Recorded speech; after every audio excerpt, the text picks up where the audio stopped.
Welcome to our podcast. You're listening to All Night by Ikeson at www.ikesonmusic.com.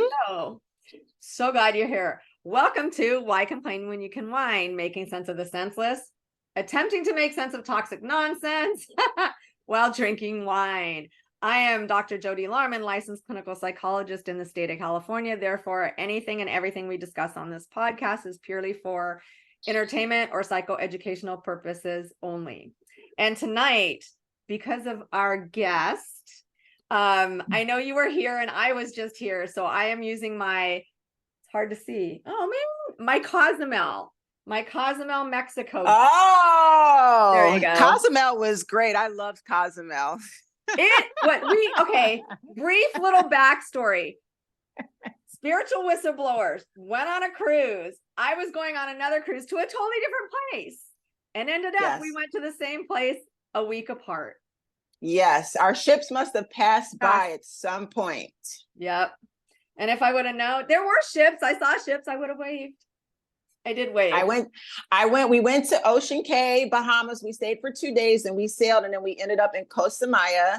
And that was a hot mess because the Carnival cruise ship, I was on MSC, but there was a Carnival cruise ship and I think a Royal Caribbean ship. We all docked at the same time. It was people everywhere. God. And it was disgustingly humid. And then me and my girlfriend, when we got there, they're like, "Oh, your excursion is canceled." I said, "Excuse me? We're going back on our boat." I was in a yacht club on MSC, which is awesome, by the way. We went back and we just, we made the best of it on the cruise ship. But HautéMess was something else. I really enjoyed HautéMess. It was nice. Yeah. I've been there. We went on a Disney cruise. We've been on 11. This was our 11th Disney cruise. I love Disney. I tried it one time with my daughter. Awesome. What ship did you go on? It was so long ago. Name some names. I'll tell you. Magic or Wonder? Probably the Magic or the Wonder. Magic. No, Magic. It was Magic. Yeah. They have the Magic, the Wonder, the Fantasy, the Dream, and they just have the Wish, and the Treasure is coming out. But we've been on the Magic, the Wonder, and the Fantasy. And so we picked this cruise specifically because we've been on 10. So we've been all over and we wanted somewhere different. So we picked Bermuda because we go with another family that we happened to meet on a cruise 10 years ago on a Disney cruise to the Panama Canal. So we met them and we end up going to Disney and Disney cruises with them now. There are travel partners.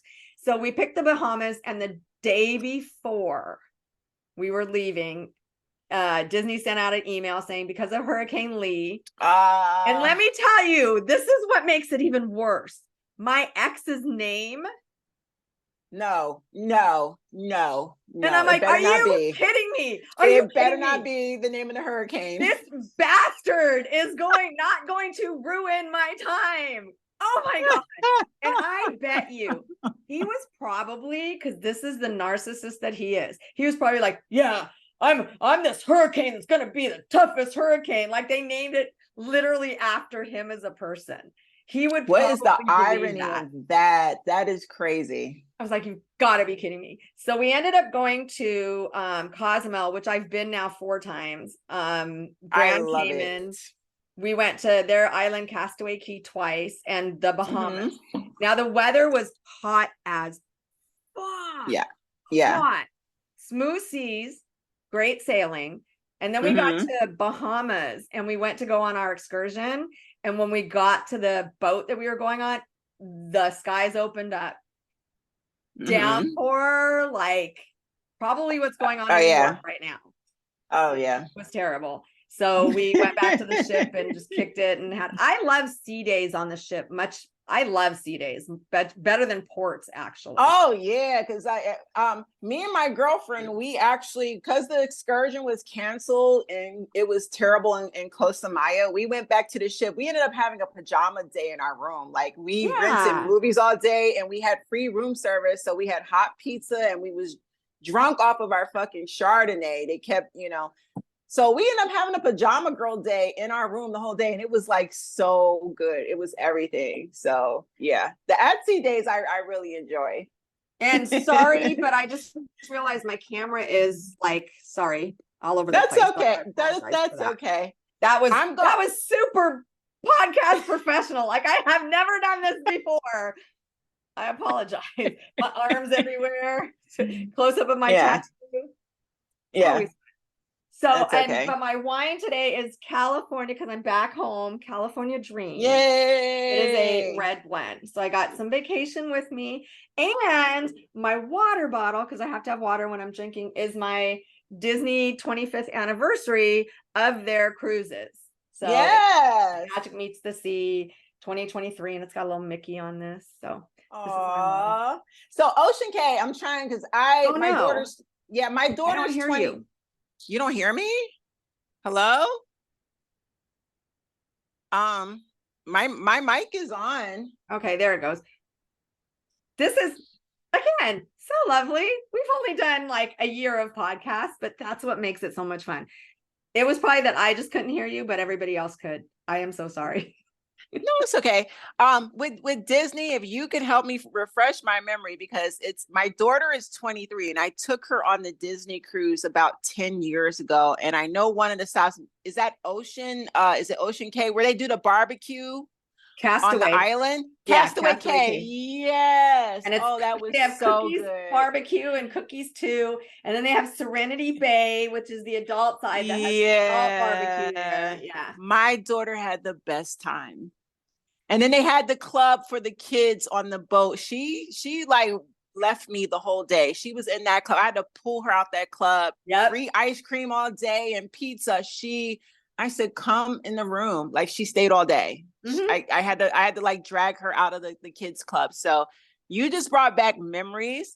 I may consider a Disney cruise in the future. They're even for adults. Like my son started when he was 8, and he started it on the clubs. He went to the kids club, the teens club, the young adults club, and now he's 21. So he just kind of makes friends as he goes. But him and his friend ran the club. They used to, like, they did a homecoming, and I was just reading in my Facebook memories, he got 7 of the 10 awards at the homecoming. He was named Homecoming King. And it was like, because of my son having disabilities and having gone to social skills therapy and all that, just seeing that was like, just warmed my heart. So yeah.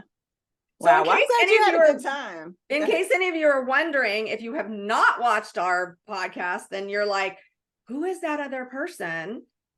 Only the 4th time you've been on, and I'm so happy that you're here. Spiritual Whistleblower is back. Hi, hello, hi. Hi, everybody. Glad to be back. We're old friends now. We just talk. You know? Yes. Hi, Doc. What are you drinking? Oh my God. Well, if you've been watching the fucking news today, New York is like upside down from this fucking flooding. So I started to buy wine, but I went to the fucking liquor store. I'm on tequila.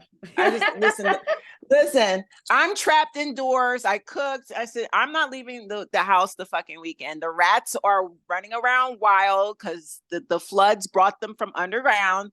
And they're underneath our cars and trying to find I'm not walking. They will come out in the daylight and they will walk over your feet. So it's a liquor day. So I'm enjoying tequila. Yeah, I don't blame you. Cheers. Oh my God. I went to New York once, just for a day, on a Disney cruise. We stopped in New York. And I'm a California person. You have people that are either East Coast or West Coast, and they're diehard East Coast or diehard West Coast. And I was like, okay, I could be here because I walked across the street. I was like, disregard for rules and whatever. And my ex is walking with his backpack. He's like, do I look like a native, a local? And I'm like, God, no. God, no. You're waiting at the traffic light when there's no cars. No, you don't. But it smelled. And they put their trash out on the street in bags. That's weird. Yeah. I don't understand that. Oh, But I now would it's love to washing do afloat area. It's in the water now. that. It's all over in the water. Oh God. That, Ebola crisis, you name it. Don't touch the water in the streets. Don't walk in it. oh my God, that's so true. People are gonna get sick. Listen, they Ugh. don't care here. They don't fucking care. They don't. Are I the care. I've been inside all day. You will not see me walking in that fucked up water whatsoever. are No. the subways running? No. The buses, they're running now, but earlier today, everything was out. Oh God. Everything was out. The buses were flooding. People were putting their feet on the seats because the water was coming in the buses. So yeah, no. Oh wow. When And you this, understand what's in the water, that's sewage water you guys are walking through. I said, I couldn't do it. No way. No. yeah. Dead, I saw dead rats. They were bloated. You know how the gas blows up the body when it's dead. There were bloated rats. I said, oh my God, no, you couldn't. I'm not touching that water. I'm not walking through it. No, Oh no. God. How Yeah, far into disgusting. New York City did it? Because I have not actually been watching the news. I did see right before one of your videos of a flood. That's how I Mhm. knew that there was a flood. But how far into New York has it gotten? Is it everywhere? It's everywhere. Even upstate New York, I saw some horrible videos of floods Oh upstate God. New York. But where I live, I'm in Lower Manhattan, and I'm by the water. So Oh, I'm right by the highway on the east. The whole highway was shut down. It was hard. I'm looking out my window like, oh my God, look at the police directing traffic. But no, I was told in my neighborhood that people that live in basement apartments had to evacuate because water went in their apartments in the basement. oh So God. yeah. Brooklyn got hit very bad. I know that Queens did too, but Lower Manhattan got really, yeah, I saw it myself. Oh So yeah, wow. it's like Well, Hurricane Sandy. I'm like, this is like Hurricane Sandy. This is like flashbacks. I'm glad you're safe, and hopefully tomorrow. I mean, it's going to be nasty when things have to dry out. Oh God, we're not even gonna talk about the cleanup. We're Oh, not gonna talk about the cleanup. cheers again. I'm gonna run to my Jeep and check under the hood to make sure the rats weren't chewing and sleeping underneath my hood. I paid Oh, $2,000 last year. They fucked my shit up last year. They will destroy your car. So that's oh the first thing. When I wake God. up in the morning, I'm going to run and check my engine to make sure it's intact. Cause listen. Really? They've chewed it. Oh man. 2000, they locked my steering wheel. They chewed the wires that control my steering wheel. It locked. So I took it to the dealership. They're like, this is $2,000. You want us to fix this? The rats chewed your shit up. Oh Yes. God. Yes. Yes. I see. It's making New York sound even way more appealing. Just like I can't wait to go again. Well, you just stay in the tourist area because the rest of the shit is for. Listen. I'll be moving in the next few years. I'm not going to be here forever. It's and our mayor is a piece of trash. Speaking of psychopaths, he's yeah. Oh really? The worst mayor in history. Yeah, he's terrible.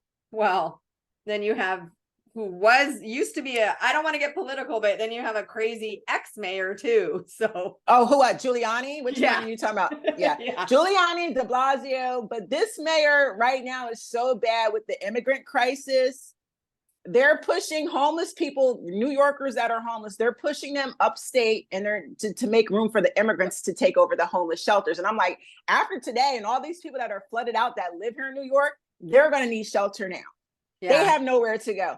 So he's the worst fucking mayor in the history of New York. He's worse than Giuliani. I promise you. He's awful. God awful. Eric I think Adams. nowadays, going into our topic, I don't know, to be honest. I think it's a little of both. When you talk about like horrible people. Now I know that everybody calls everybody a narcissist, no matter what. Bad person, I don't like them, narcissist. And that is not the case. You can be a narcissistic type person, full of yourself, egocentric. That does not make you NPD. You have the traits, right? However, I'm trying to think if it's because of social media and the ability to know what's going on around the world, like almost in real time and in real time, for the most part. Are we seeing more, or are we just seeing what's always been there? We just didn't see it. I think it's a combination of both. I just think social media put a magnifying glass on it. I think it's always been this way. It's just now that social media has exposed it and magnified it. And, we're seeing psychopaths everywhere. Like, and the fact that they want access, and social media grants them access to spy on everybody and their exes. And it's just crazy right now. It really is. I do believe, obviously we use social media, and I believe it's a blessing and a curse, because there is so much good stuff that you could get off of social media, but then you also have to really be careful, because there is a lot of evil and disinformation and things being used for nefarious ways, and for people who are toxic anyways. It's in some ways so much easier to, for lack of a better description, fuck with somebody. Right. Trolling and bullying. Yes. Yeah. And you can spread your hatred and spread your whatever about this person, the vitriol about this person, and get other people to believe it, right or wrong. You see, if there's somebody on the internet that makes a mistake, or is perceived to have made a mistake, and then all of a sudden their life is ruined from being doxxed and all that stuff. Now, depending on what that mistake, I mean, there have been women, unfortunately, who have gone on and said, this guy did this, and then everybody goes after the guy. And I saw a video where I think it was the one that does the tea. The guy that does the tea, was it not Jolly Green Ginger? I don't know. One of the guys yeah, I like him. Yeah, it's Jolly Green. I like him with the or orange. Whatever his name. Red hair. Yeah, he does the tea. Well, he did a whole video on this girl that was like, the guy we were supposed to meet, I met him on TikTok. It was great. It was wonderful. And we were planning, and she did one of those, 3 weeks out, 2 weeks out, 1 week out, the day of. And then she's like, never mind, he's not coming. And so everybody bashed the guy and went after the guy. And the real reason he didn't come is like, he goes, I actually had to work and they disapproved my vacation. They took it from me. So we were planning on another day to go. But she posted that video with no explanation. So everybody's jumping on me, thinking she changed the narrative to make herself look like the fucking victim. And it went viral pretty much, and everybody went to his. But then and he said, can you please clarify your video? And she's like, no, because it already had received, 1 million views or whatever. She's got her narc supply already. So it did what she wanted it to do. It went viral. Screw him. I needed the attention and the supply. So no, I'm not changing anything. And then when she got called out, it's like, that wasn't my intention.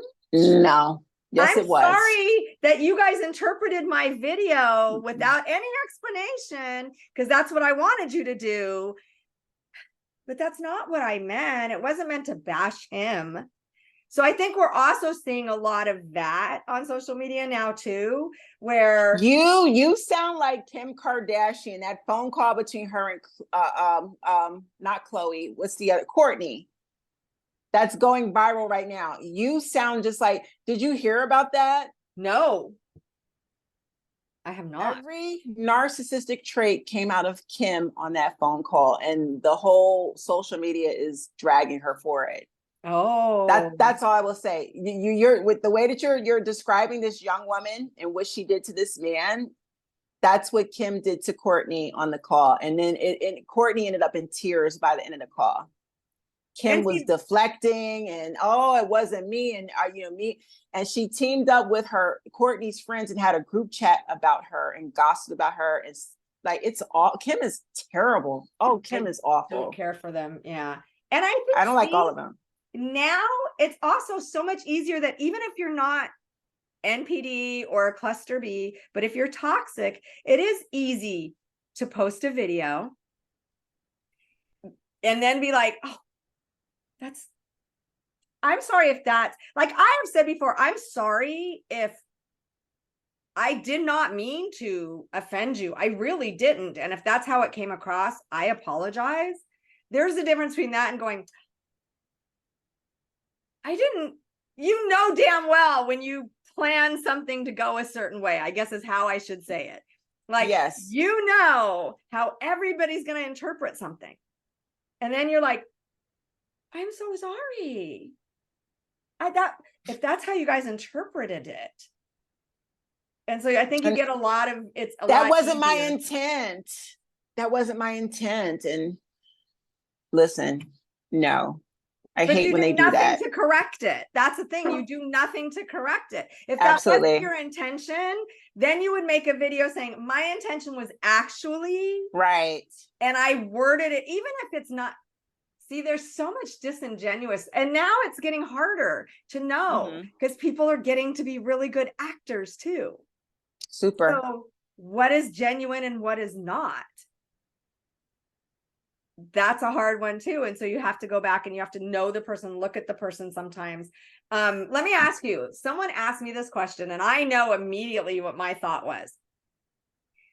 They were asking, they had sent a text to someone that said, well, I think that possibly, like my friends were saying, this specific trait, I'm going to paraphrase, you know, I think you might be seeing someone else or with someone else, because like you can't, the way that you're responding and reacting and all of that, it kind of doesn't sound like it sounds, let me backstory. If you can only see me every so often, you're unavailable except for when you are available. That kind of sounds a little fishy to me. Like something's going on. Now, if their response is, oh, well, you're the same way, so I could say the same about you. Okay. So what gaslighting. Yeah. What do you think that is? Gaslighting. Like, we should, you know, I'm bringing up a concern that's bothering me and you're putting it back on me instead of like trying to bring me, you really care about me and love me. You're going to try to resolve the issue that I'm bringing up. Even if you feel you don't have an issue, you're seeing how much it triggers and bothers me. And if you really love me, you're going to resolve it. You're not going to deflect and put it back on me. And you put it back on me and try to highlight my issues. Oh no, you're a manipulator. That's it. And odds are you are doing something that I'm believing that you're doing, because yeah, if it's like, well, you're doing this, well, so are you. Okay, well, you never. You're justifying why you do it. Yeah, there's no. Okay, wait a minute.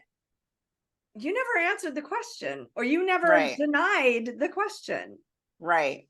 I'm seeing a lot of that kind of stuff too going on. And again, I have been in this field since 1992, practicing in this field. I've had my license since 2005.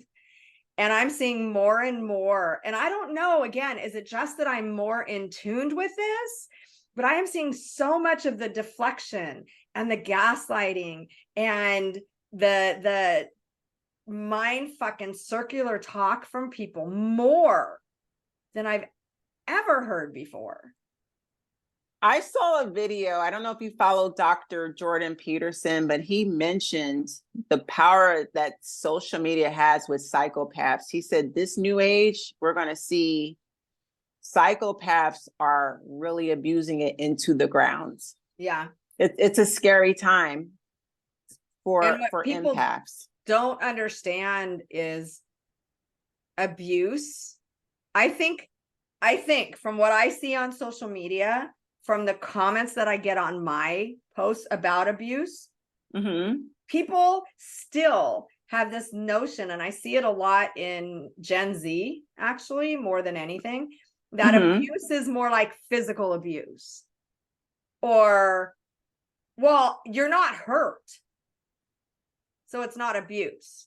They don't acknowledge the emotional component of abuse. And don't whatsoever. realize, like manipulation. I've had people say to me that exploitation, because interpersonal exploitation is an NPD trait. And they'll say, well, but that's not abuse. It's like when you exploit someone, that means that you are using them for your benefit. Yes. That is abuse. And they'll say, no, it's not. Because like, if I need someone to work for me, then I'm going to call in sick. So that person will have to take my shift.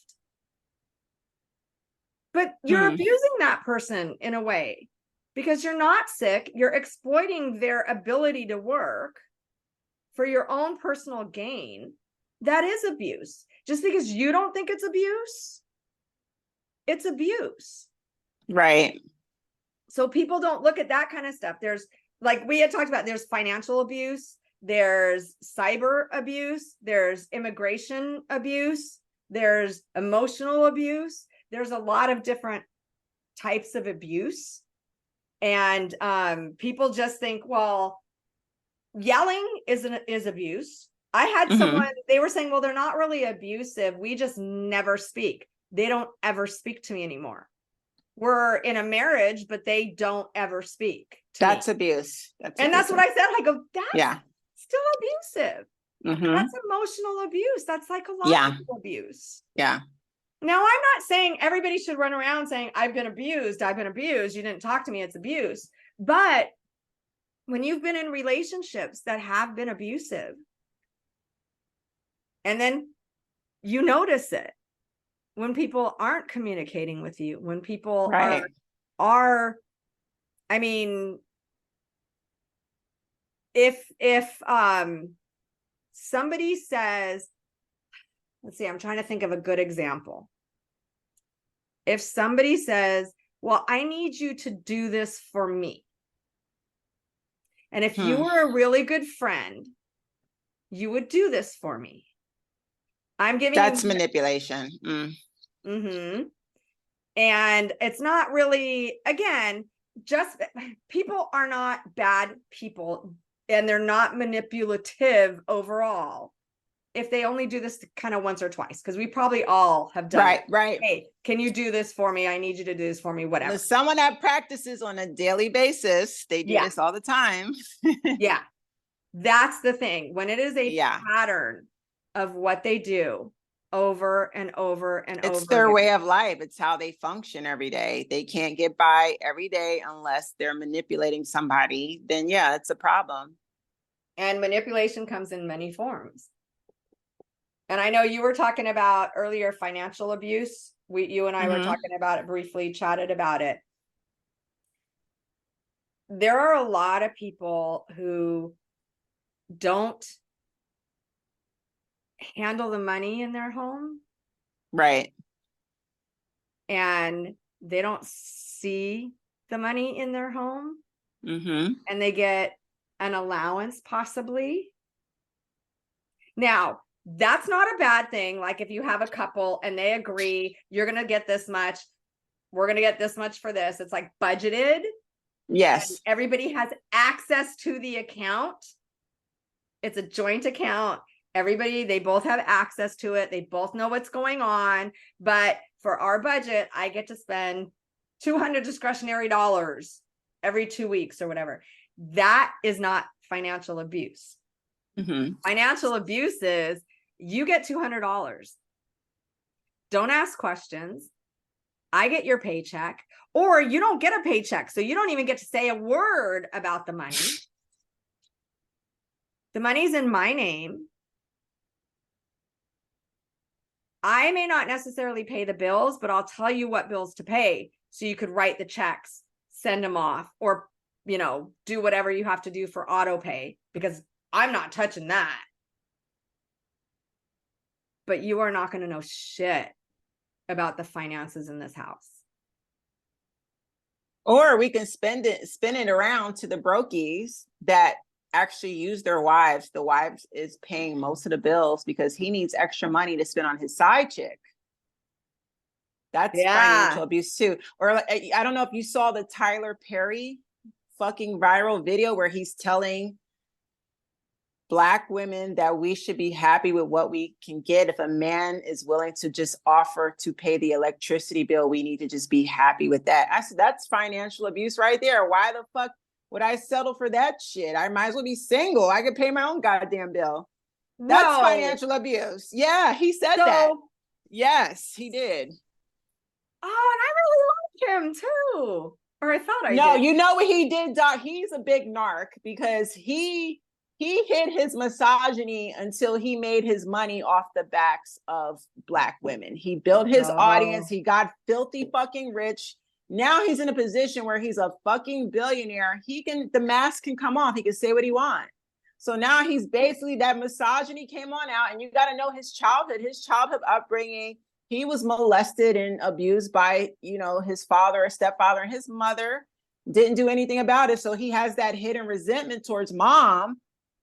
And it came out in that interview. You're telling Black women supported you all these years. We made you filthy rich. You're telling us to fucking settle for a fucking light bill when you should be making, you should be targeting men and telling them to step their shit up and raise their standards and do better. You're telling us to settle. That's financial abuse to me. I'd rather be fucking single than to be with a man that cannot.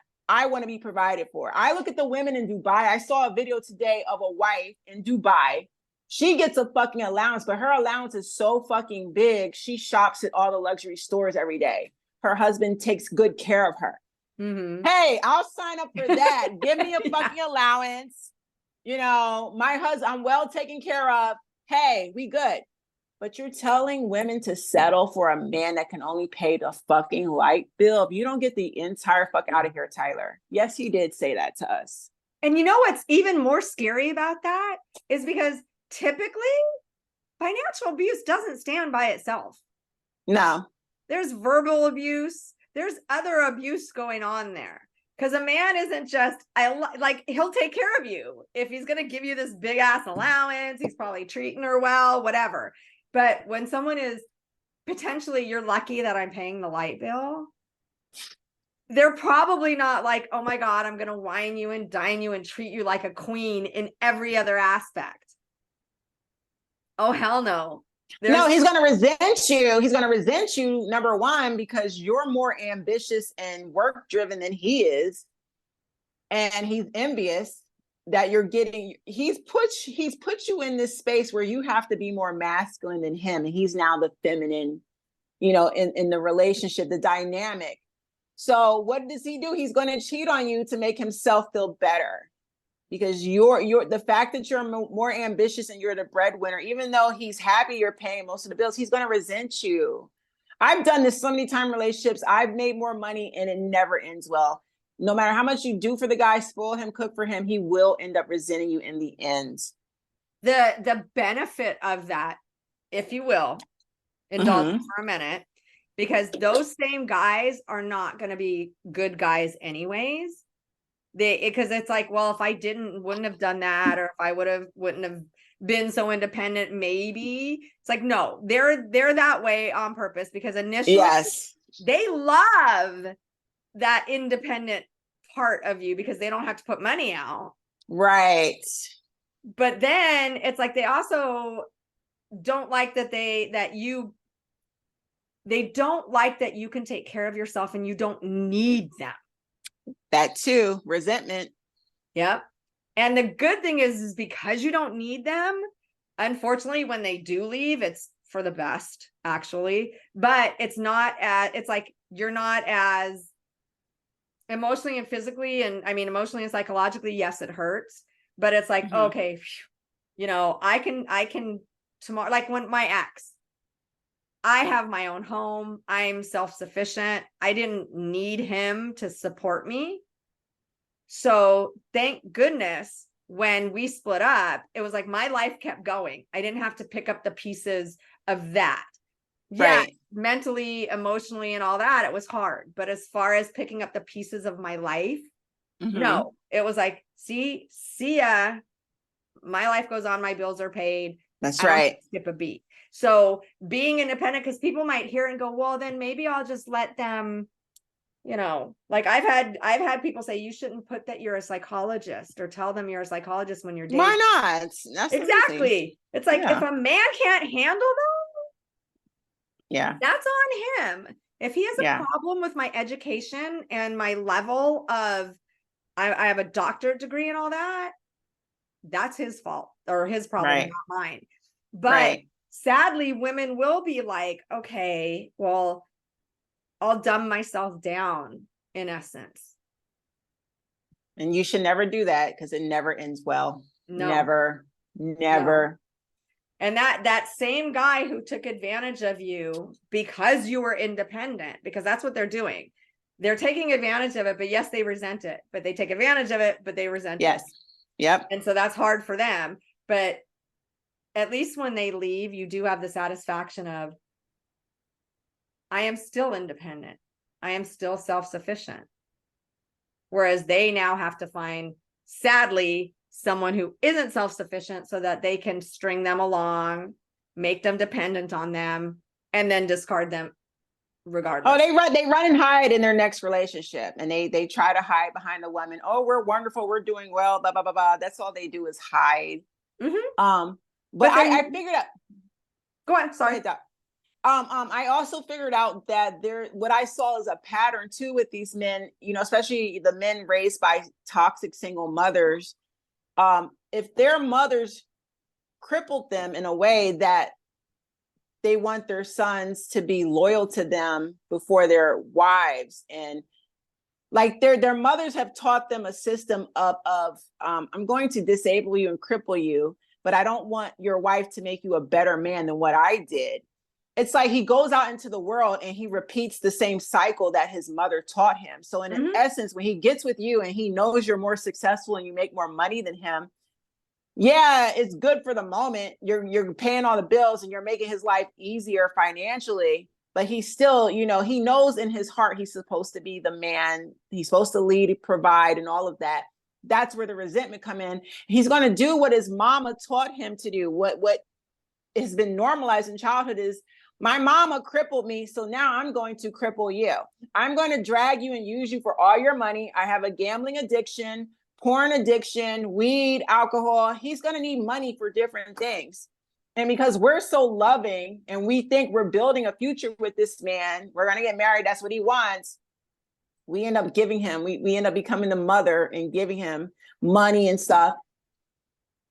And we end up getting broke, our credit suffers, and he leaves us and our finances suffer. So these men end up crippling us before they discard us. Oh, of course. Super successful women, their finances are all the way fucked up by the end of the relationship.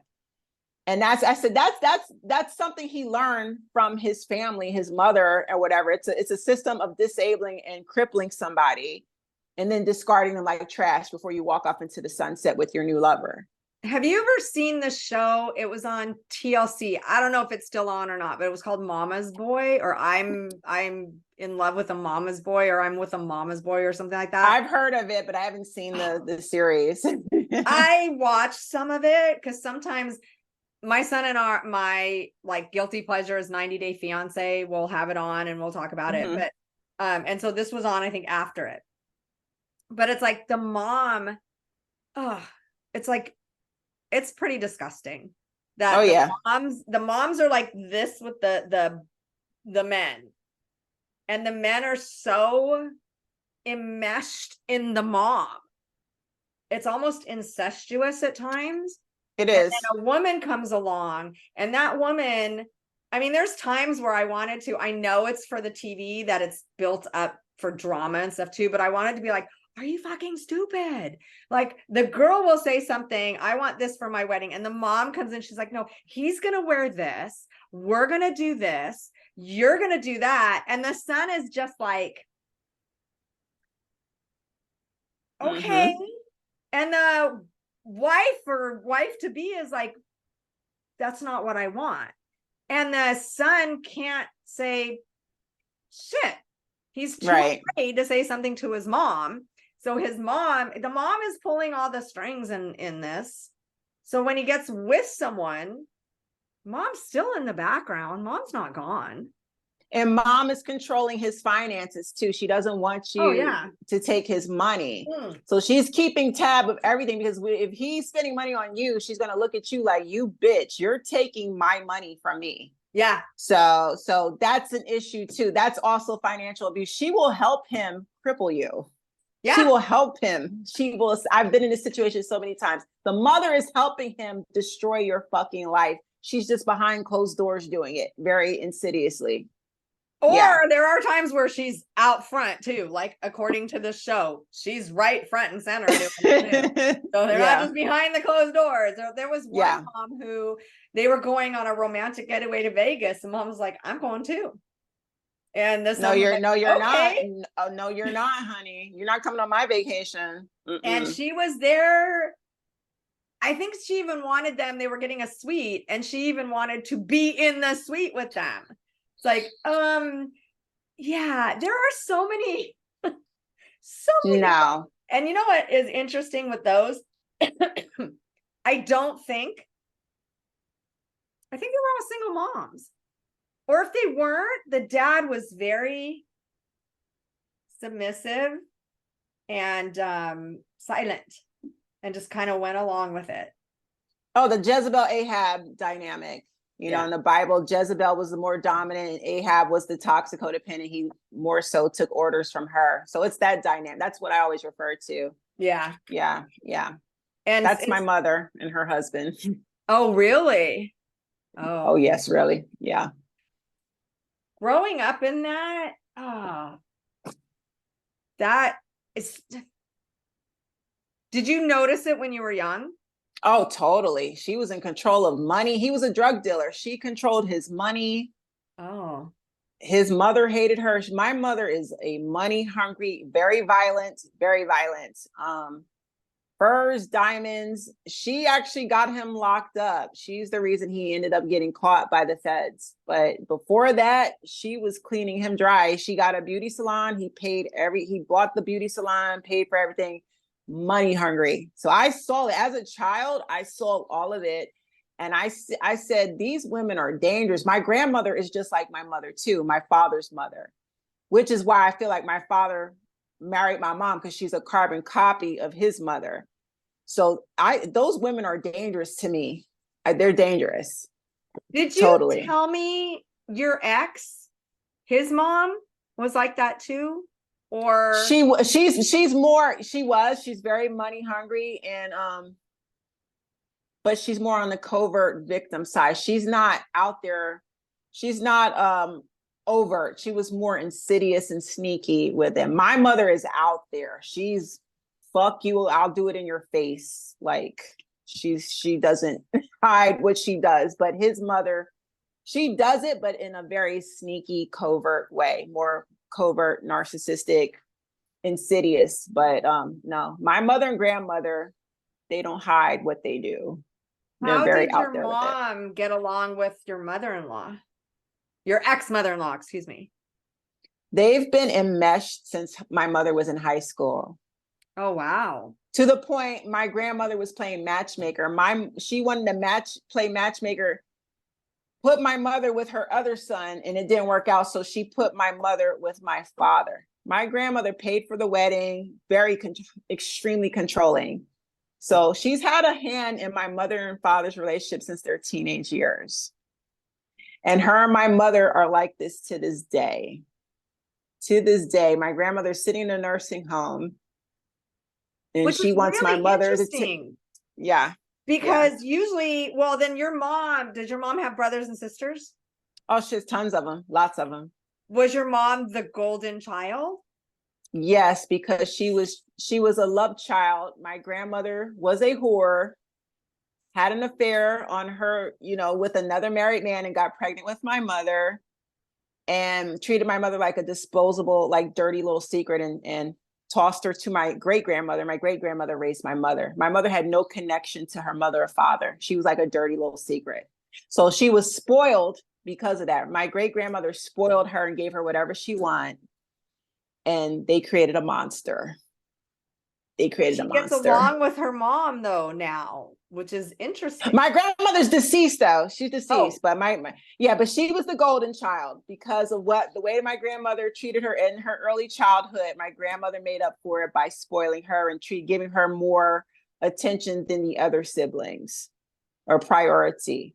And then when my mother married the drug dealer husband, she took his money and spoiled my grandmother. So their dynamic in their relationship, it was transactional. It was never really, I don't feel it was based on love, it was transactional, but oh yeah, tumultuous background. But I have this huge understanding now. It helps me become self-aware and it's healing for me. But those types of women, I'm just like, oh, I get out of the way. These women, it's scary, Doc. They're all over social media. I could just sit and just read through comments. I could spot these women. And I'm like, oh my God. You see the misogyny and the bullying in these women and the cult-like behavior and the gang stalking. I've seen some vicious stuff. I've been a target of it too, but like, it's those women, you got to get away from them. They help these men uphold the patriarch system, and they will help these men unalive us. I have to use the word unalive. They will assist these men with unaliving us. That's how dangerous these women are. They are male worshiping pick-me's. Yeah.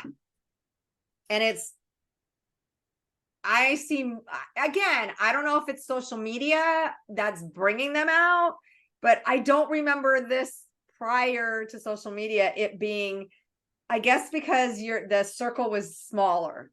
So you saw it in your neighborhood or at your work or whatever. But now we see it all over the place, and it's just like, what the hell? Yeah. What the hell? Like, are these women this way? There's a lot of times I'll look at comments and stuff and I wonder, what is your life like when you get off of the computer? Are you being abused? Are you in a healthy relationship? Are you the abuser? Because this behavior sometimes is like, fuck, like out there. Like, I think a lot of the women, they like the abuse. If they're being abused and cheated on, they like it. But they envy women that don't tolerate it. So that's where the bullying comes in, like towards single women and women that, they chastise single women for being single. You're going to die alone. Don't tell me about my life. I'm happy now. You're miserable. And instead of leaving the man, you're going to stay there and be miserable with him. And you're just projecting your misery onto single women. Yeah. So that we get a lot of that on social media too, Oh, so much projection. So much projection. I enjoy my singlehood. No, this is the happiest I've been in my entire life. Every time I was miserable, it was because a man was right there making me fucking miserable. So I'm not gonna let no woman, and the women in my family, they're all pick-me's. Oh, you can't keep a man. No, I'm complete and whole without a man. You're miserable because your man is a cheater, liar, and manipulator, but you won't leave him. How? You won't leave him. Listen to that statement though. We hear it all the time, but for some reason, just now when you said it, it really sunk in. That whole, you can't keep a man. Okay, so wait a minute. If a guy is a piece of shit, a guy is a fucked up asshole, a guy is an abuser, I'm supposed to keep him? I'm supposed to do everything in my power to make sure he's Yes, according to the pick-me's, yes, you are. Yes. And it's like, you're nothing without a man. That's their whole agenda. You need a man to be something in life, to be validated. And if a man isn't staying, doesn't matter if he's straying, doesn't matter if he's abusive, doesn't matter if he's cheating, doesn't matter any of that. If you don't want to be with him, that means you can't keep him. You're doing something wrong. Guess what? He doesn't want to be kept. He doesn't want to be kept. If he's sleeping around behind your back, he doesn't want to be kept by you. And we shouldn't have to be able to keep a man. Maybe they couldn't keep us. I mean, it's just a stupid thing. You can't keep a man. It's like, what the hell does that mean? What does that mean? I can't keep a man because I don't want to be submissive and demure and dependent and I don't want again to be a submissive. doormat. I don't want Yeah. to be a doormat. Hello. So if I allow him to do whatever the fuck he wants, whatever that is, I can keep a man. If I keep my mouth shut, I don't have an opinion that's different than his. I don't ever disagree with him. I become a yes, sir, yes, ma'am, whatever. You pay the bills, by the way. But you keep quiet about all of it. Then you can keep a man. Yes. Yes. And you're guaranteed to be miserable for the yes, next 30, 40 years as well. You're going to be that's miserable. what I was going to say. Sign up It's for like misery. those people believe that that's what it's all about, is just having that person. You don't need to be happy. You don't need to be content. You don't need to be treated well. You just need a man. Doc, I'm going to tell you how sad it is with my mother. I've sat back and watched her cheat with married men.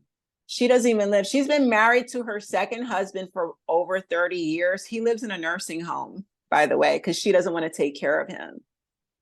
But she's always, oh, my husband gave me flowers today. Oh, we're happily married. She's always bragging on social media about her married life. You don't even live with this man. You can't fucking stand him. And you're also out here sleeping around with fucking men that are taken. That's been my mother's history over the last 20, 30 years. That's what she does. But she will talk down on you if you don't have a man. She will tear you to pieces. Because she has a man and she's got everybody else's man. Yes. So why can't, obviously she's happy. Sadly, she'll say she's happy, but people like that really they're miserable. They're miserable. Yeah. And it's sad. She's trained my younger sister to be the same way. My sister's like a miniature narcissist. She's the golden child. Train my sister the same way. You got to be engaged, getting married. You got to have a man to be something in life. That's the ultimate goal, to be married. No. Not me. I feel like I am so jaded and cynical now, because when I hear you say that's the whole goal in life is you got to have a man, my first thought goes to, and that's going to be abusive. Yeah. That relationship will be, and I shouldn't feel that way. I should feel like there are, because my husband passed away and we had a great marriage. He was my best friend. We had our own business. We worked together better than we played together, because I would get frustrated when I was good at something. But and I was just telling my friend this the other night, that this should have been one of the first telling points for me in it. I just didn't listen to myself. But with my ex, I always said that I don't want to marry him. I could be committed. I can have a commitment ceremony, but I don't want to marry him, because that would tarnish the marriage that I had. Now, if I really loved him and knew that he really loved me, I shouldn't be thinking that. Right. But I thought that the whole time. It's like, no, this will ruin my wonderful marriage, because I already knew. Stupid me. That's a whole other story that And he probably would have ruined your finances too if you married him. Some sort of financial loss. Yeah. That was a big reason I did not want to marry him, because I said, my credit score is way better than your credit score. And I am not combining that. Right. We would have a prenup because I have a house. Yes. You don't. So all of that, it's like, dude, I am okay. I'm not bringing myself down by adding your financial shit. Yes. He and his ex got so tangled up, and I don't know who brought who down, but his credit score, I'll say, Doc, go on, sorry. I need you to reiterate for my followers the importance, if they are considering marriage, because I don't want to get married, but for those that do, the importance of getting a prenup. Please reiterate. Anything Now, if you're young and you have nothing and they have nothing, you're starting out, there's nothing to have a prenup for. But if you are Right. established in your career, if you have a house, I don't care how, if they're successful too, they're probably going to want a prenup as well. Yeah. Because my ex was successful as far as the amount of money that he earned. He was just not fiscally responsible. He thought he was, but he wasn't. He sounded like he was disorganized. He's an idiot. He was just like an idiot. Like, I will say, okay, this ring, because my anniversary ring, I lost a stone while I was on vacation, so I have to go get it fixed. So I'm wearing my old engagement ring from my ex. It has absolutely no meaning to it. I'm used to a ring on this finger. But when we bought this ring, I'm the one that had to get the credit card for him to pay it off, because his credit only got him like 6 months and my credit got however long. Oh no. So I had to put him on. He paid it off. He paid it. I didn't pay it. But that's the difference. It was like, if you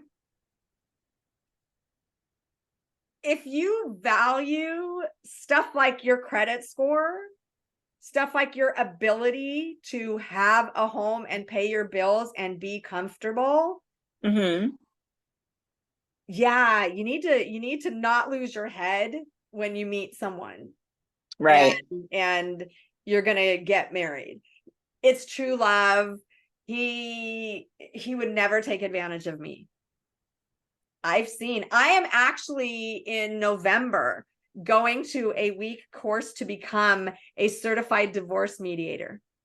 Whoa. Okay. So I'm going to be doing that too. So I'll have some stories. Congratulations. Probably. Oh yeah, I'm sure you will. But you don't want to, because people think, well, we're always going to be in love.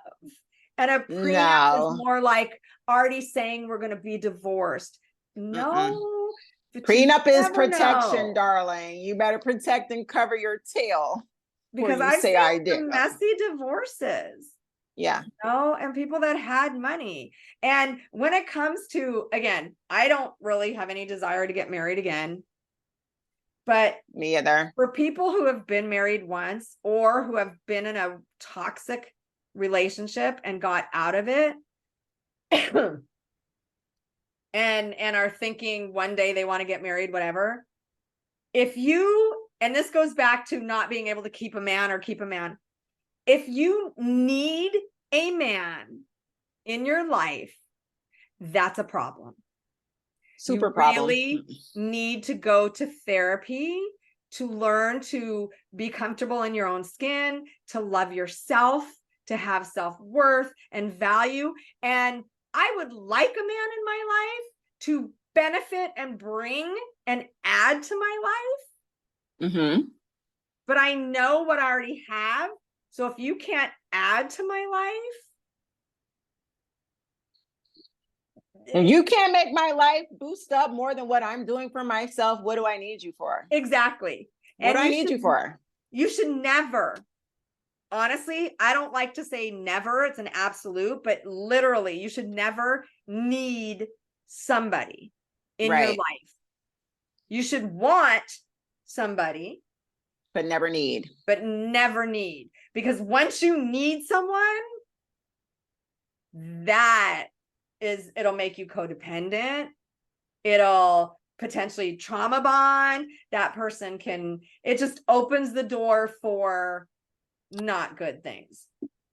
I just posted a video yesterday on TikTok I stitched a video of a man.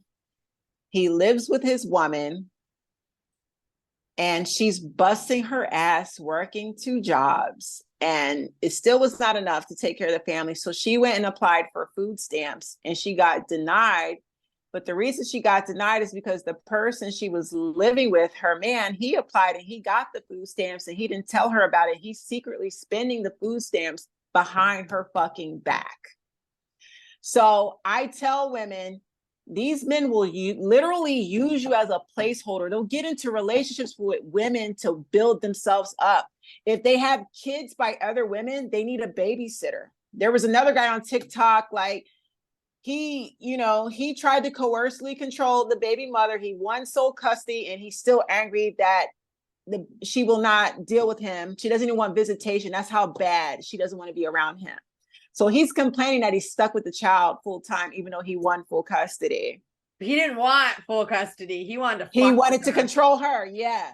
Yeah. So it's like these men, they get into relationships or even marriages to build themselves up, and they're just there to use you like they're a parasite. They need you to babysit, help them pay their child support. They just get out of prison. They need to build themselves up and stack their money over here secretly. You don't know they're stacking their money behind your back. You think they're building a future with you. They're getting their lives together behind your back and preparing to leave you. So they use us. This girl called it, this girl on TikTok, she said it's world building. That's the term she coined, world building, where they're building, they only have control of the people around them, their girlfriends, their wives, their family members, and they build themselves up off of the people in their inner circle until they're able to get away and do better and get around a better circle of people or quality of people. But stop letting I tell women, stop letting these men use relationships to build themselves up.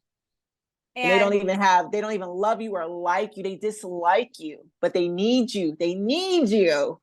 And there's gonna be people, odds are high, that are going, why are they just bashing men? Why are they just bashing men? There are women that are not women.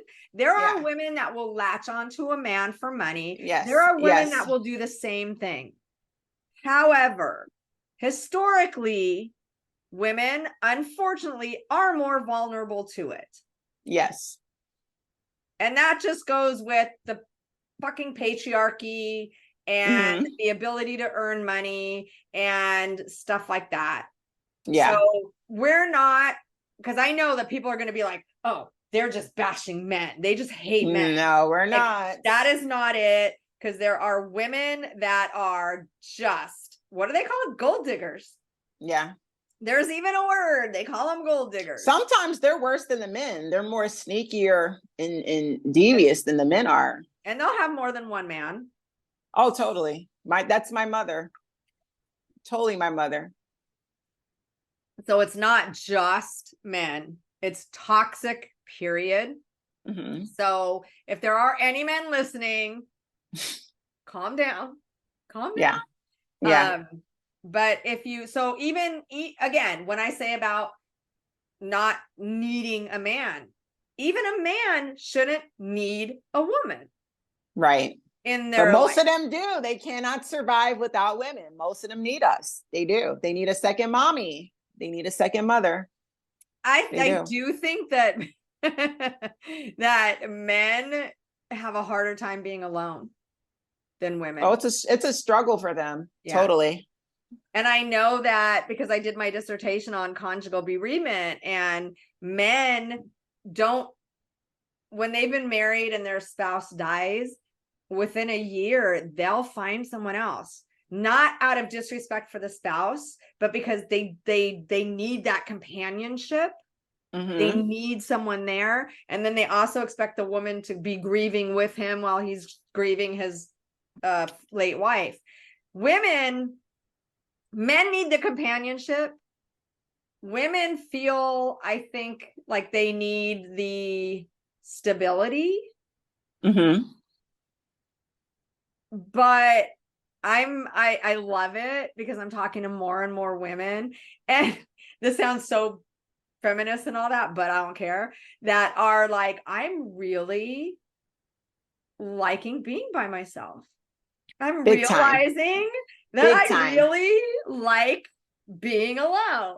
Yes, I agree. I'm like, the only time that I really hate being alone is when I need a man to carry something heavy, lift something for me, move something for me, get to a place that I can't get. That's the only time I'm like, shit, I have to call someone now. Find someone. Like, I would love a man that I could be like, okay, do that for me now, leave. Yeah. And this reminds me what you just said. And I'm going to do more extensive research on Donald Trump. I read somewhere that he buried his late wife on his property. But, without doing your research, most people be like, oh, that's so sweet. He must have really loved her and he wants to take care of her and her family. No. What I heard was the reason why he buried her on his property is because he received several tax breaks, because his property now turns into a cemeterial burial space, and the government will excuse him from paying taxes because now it's considered a cemetery site. Oh God. So even when the wife is gone, he's still milking her and using her to his benefit. That fucked me up. I said, men are not shit.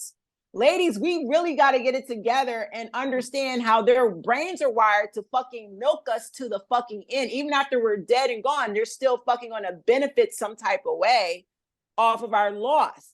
So he's using her to get out of paying all type. I mean, I heard he gets out of real estate. He doesn't have to pay the real estate property taxes. He gets and he doesn't clean up the grave either. The headstone, all that, they said it's all weeded over and everything. When you hear the story, at first you're like, oh, that's so sweet. He must really love her. He wants to keep her close. No, the reason his wife is buried so he can get them tax breaks. That's some fucked up shit. I said, oh no, ain't no man about to use me, honey, like that. No. After I'm gone, I'm gonna make sure of that. It really changed my perspective. I said, that motherfucker is very criminal minded. Oh my God. Genius, but criminal minded. Isn't that crazy? I knew that she was buried on his grounds because they were talking about how it's not even taken care of. It's weeded over, and he doesn't care about her. No, he doesn't give a shit about her. But I didn't know that he got tax breaks. It makes a lot of sense. I'm a credit Joe Budden's podcast. Joe Budden spoke about it. That's where I got the information. Joe Budden said he gets all types of tax breaks because now the property becomes a cemeterial burial space, and the government will pardon him from paying certain taxes. I said, that's some low down shit. Oh my God, I will never let a man use me like that to the very end. There's no way. Wow. Well, see, that is the epitome of a narcissistic personality disorder taken. If you didn't know that he is like, okay, it's not that we're not allowed to diagnose. We can say, based on all the traits and everything that I have seen, because a lot of our diagnosing is based on observation. He's a sociopath, huh? NPD, very much so NPD. And ASPD traits would make the sociopathic part of it. Yeah. Because a sociopathic narcissist, if they're not really called that, but they're called that, is someone with both ASPD and NPD. Yeah. And if you want to know what one looks like, he's the poster boy. Right there. They should put his face in the dictionary next to the term. He would love that. He would. The mugshot. They need to put the fucking mugshot in the dictionary. Just like my ex, who's like, they probably named the worst hurricane after me. Personally, I'm the only lead ever. He'll take pride in that. Oh yeah, they'll take 100%. Pride in that. 100%. Oh my God, I can't even imagine. He probably thought he was the big shit when the hurricane came out. Oh my God. What? If that's his joy in life, I am not a part of that. I was like, I'll be damned if I'm going to let this get me down. Just because of the name of the hurricane, I'm going to make sure that I have a good time. Yeah. So on that note, I think we're going to wrap it up. Excuse me. And those who are probably, I know this is the end of the podcast, wondering, we're missing 2 people. Unfortunately, Heather and Ashley had other commitments, so they weren't able to make it tonight. So that's why you are not like all what's going on here. But yeah, they Hi, were. Heather. Hi, Ashley. Hi. Hello, ladies. So I want to, it's like you're not imagining things. They weren't able to make it. Hopefully, next time we have you back, because she is our regular special guest. I will be back. I totally regular yes, ma'am. special guest. Whenever she picks up the phone and says, "I want to come back," we're like, yes, you're back. So thank you so much. Any last words for the podcast tonight? Oh, just to like kind of, what did we discuss? Financial abuse, and ladies, get it together, because we really, this is my thing. And, I might sound crazy saying this, but if you're going to date or even consider getting serious, we got to start getting the habit of requiring mental evaluations. I'm not moving in. I'm not marrying nobody until I know what their psyche is. And I'm open to share mine. I have nothing to hide. I'm very open about, I'm in therapy now, constantly, improving myself. But these men, if they're not open books about their mental health and, actively working on themselves, do not put yourself in a position to be used and abused financially or locked down, because that's all they're doing right now. They will build themselves up off of you. Or if they do have money, they'll control you and abuse you as well. So it's just a matter of vetting and raising your discernment, but also requiring them to step their game up mentally. And if it makes them uncomfortable, then you have your answer. He's not the guy for you. That's the thing. There's red flags and green flags. And there's also that gray area. When you have already been in a toxic relationship, it's really hard because you want to make sure you get all the red flags. But then again, you're looking at things that might not be red flags. So it's the pattern. If you think something might potentially be a red flag, and I'm not talking about a glaring red flag. I'm talking about, I'm not sure. Watch for a pattern. Keep your ears open and your eyes open for a pattern, because there will be one. Totally. And you will see it. So it's not that you have to hone in on red flag, green flag, red, but if something doesn't sit right, and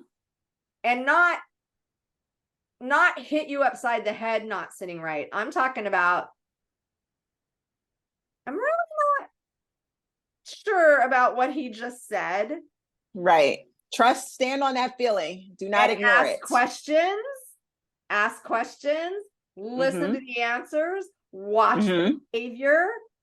Because if you have a question and they deflect, they circular talk, they gaslight, they can't answer the question, deflect. It's like, that's not a good sign. No. So, it doesn't mean get up and run right there, but it means you got to proceed with extreme caution. And our intuition, got to listen to that. You really 100%. Do. Yes. You really do. And go to therapy, because I can't say this enough. So many times we think either we're healed, we're fine, we're good.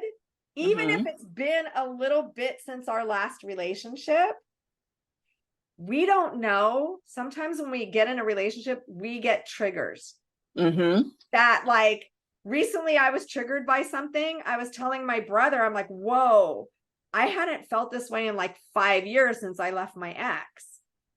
But I suddenly my brother was coming to watch my cat while we were on vacation. And for some reason, and I don't know what it was, but something was going on. And I was like, oh my God, what if he doesn't come? Oh my God, what if he doesn't show up? I know he said that something was going on. And I'm like, oh my God, that's how I used to feel with my ex. Every time we had plans, is he going to be late? Is something going to come up? Is he going to cancel outright? What's his excuse going to be? What time will he finally make it here? And is it going to ruin the whole entire time? And I hadn't felt that. And my brother was like, why would you think that I'm not coming? I'm like, I don't know. But it was just weird. I woke up this morning going, why do I have this? Oh my God, if he doesn't come, I'm going to have to find other means. And it's like, whoa. I hadn't felt that in 5 years. So go to therapy, because when you're in a relationship, when you start a new relationship, sometimes you run into things that are going to trigger you. You didn't run into them because you weren't with someone, but now that you are, and therapy can also help you navigate, is this a red flag? Or is it just my hypervigilance being triggered? I mean, I will. It's just good for maintenance. Just go for maintenance. Yeah. Just go, you know. I've been in it all year. I've been in EMDR. So yeah. How's it working? It's pretty, I love my therapist. She's amazing. It's pretty good. We take breaks from it because it gets really intense. I found myself, and I don't cry at all. I found after 1 or 2 sessions, I was bawling. So it really gets you to dig up stuff. You know, and you just got to push through it. Yeah. I love, this sounds kind of, I guess, sadistic. I love when people cry in therapy. And I loved when I made my inmates cry. I loved it. Not because of like, these men are crying, but because that's when these breakthroughs come. That's when you let out stuff that. Well, they're being vulnerable in front of you. They probably can't be vulnerable anywhere else. That's golden. That's golden. And you're trying to hold this in. Yeah. Inmates, anybody, you're trying to hold all this and be brave, and this stuff doesn't bother me. And when you let it out, that's when it's like, okay, now we can get work done. Yes, I agree. So I love when people cry. And again, I don't mean that in a, I made you cry. But in that, it's like, it's so cathartic. It opens the doors and stuff. So that's so good. Yeah, no, I love my therapist. She's super empathetic, very soft spoken, and very gentle. So I feel fine crying in front of her. She's great. The best predictor of outcome in therapy is the rapport between the client and clinician. Yes, I agree. So you have to click. If you do not click, it will not work. They can be the best in the world and it won't work if it doesn't click. Right. So, and when it does, it is literally life-changing. So I'm so glad that that is working for you. At the very first meeting, I said, listen, if you don't know about narc abuse, I don't want to move forward. And she's like, my father was a big narc and he abused me. So we clicked right there. So she got it. So I continued with her, and it's been great ever since. So I'm so glad.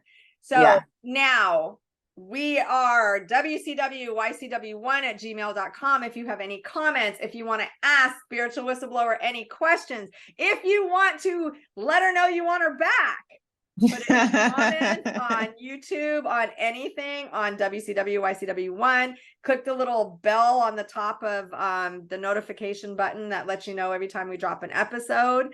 And thank you so much. I'll be back anyway. Whether they want me back or not, I'll be back. So. Oh, they will. If you look at the comments that we get on most of our podcasts, they're like, even on the ones that have nothing to do with you, they'll be like, I love SWB and I'm here for her. And we love that. We love that. But yeah, it's on the random one too. So we will be back. Thank you so much. Thanks for having me, Doc. Anytime. Cheers. Cheers. Take care to the next show.